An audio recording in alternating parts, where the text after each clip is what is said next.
नमस्कार भाइयों और बहनों, जंगली मेडिसिन यूट्यूब चैनल में आप सभी का एक बार फिर से स्वागत है। आज हम आपको असली चमत्कारी तेलीय कंद दिखाने वाले हैं।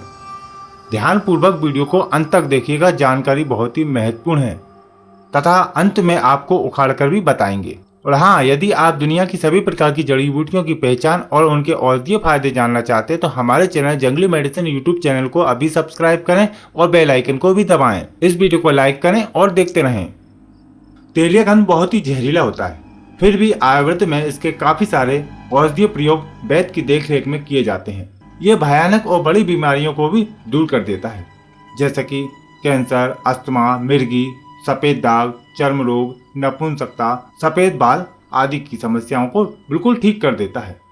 ऐसा भी कहा जाता है कि यदि 30 दिन तक इसका विधिवत सेवन किया जाए तो यह शरीर के सभी रोगों को दूर कर देता है तथा बुढ़ापे के लक्षण खत्म करके पुनः यौवन प्राप्त करा देता है।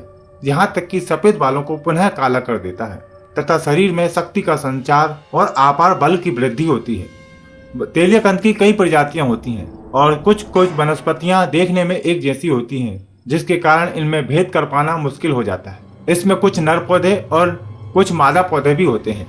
हम तो सिर्फ आपको जानकारी देने के उद्देश्य से यह वीडियो बना रहे हैं ताकि आपको पता चले कि ये तेलीय कंद इस प्रकार के होते हैं। जैसा कि हमने आपको बताया कि तेलीय कंद बहुत ही जहरीला होता है। इसका कारण यह है कि इसके कंद में जो गंध होती है वह सांपों को आकर्षित करती है। तेलीय कंद जितना पुराना होता जाता है उतना ही प्रभावशाली हो जाता है और इसको उखाड़ने पर जहरीले नाग आदि पीछे पड़ सकते हैं, ऐसा कहा जाता है। इसलिए इसको सावधानी पूर्वक उखाड़ना चाहिए। लेकिन यदि आपको इसकी जानकारी नहीं है तो आप ये काम बिल्कुल न करें। किसी भी वनस्पति को अकारण नष्ट नहीं करना चाहिए। तेलीय कंद के पत्ते इस प्रकार के होते हैं जो एक ही पंक्ति में लगे होते हैं। यह बहुत ही गहरे रंग के और बड़े बड़े होते हैं। इसका कंद जमीन के अंदर होता है तथा इसका फल कंद में से निकलकर जमीन के ऊपर फैल जाता है। यह अभी छोटा है और बड़ा होने पर इस तरह का हो जाता है। गर्मियों में इसके पत्ते सूख जाते हैं और कंद जमीन में ही लगा रहता है। पुनः बारिश होने पर फिर से यह कंद के पत्ते आ जाते हैं और यह फिर बड़ा होने लगता है, लेकिन अधिकतर कंद नष्ट हो जाते हैं। यदि ये तेलीय कंद कई वर्ष पुराना हो जाता है तो इसके आसपास जमीन तेलीय हो जाती है। ऐसा लगता है जमीन में से तेल निकल रहा है। आने वाले समय में हम आपको तेल वाला तेलीय कंद भी दिखाएंगे।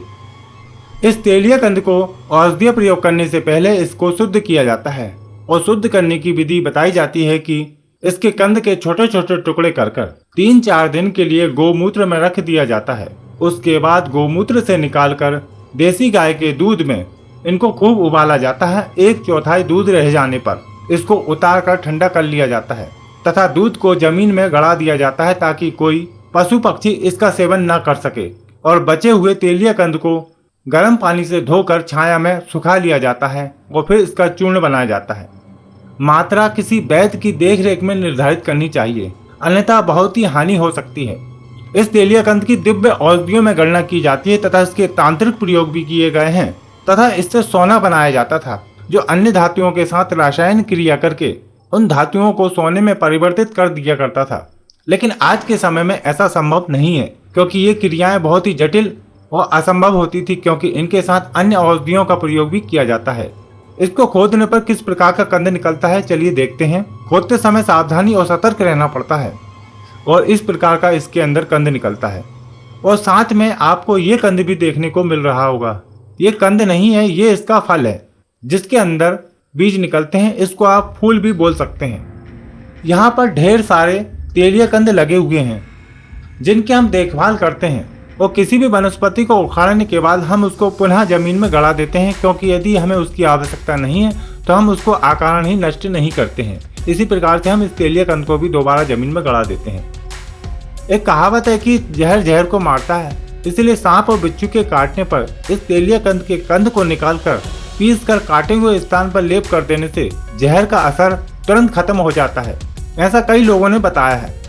आप इस तेलीय कंद के बारे में क्या जानते हैं, कमेंट करके आप हमें जरूर बताएं। आशा करते हैं कि आज की जानकारी आपके लिए लाभकारी रही होगी। इस वीडियो को लाइक करें, शेयर करें और हमारे चैनल को सब्सक्राइब करें। यदि मन में किसी प्रकार का सवाल है तो कमेंट करके पूछ सकते हैं। मिलते हैं आपको एक नई जानकारी के साथ एक नई वीडियो में। तब तक के लिए नमस्कार।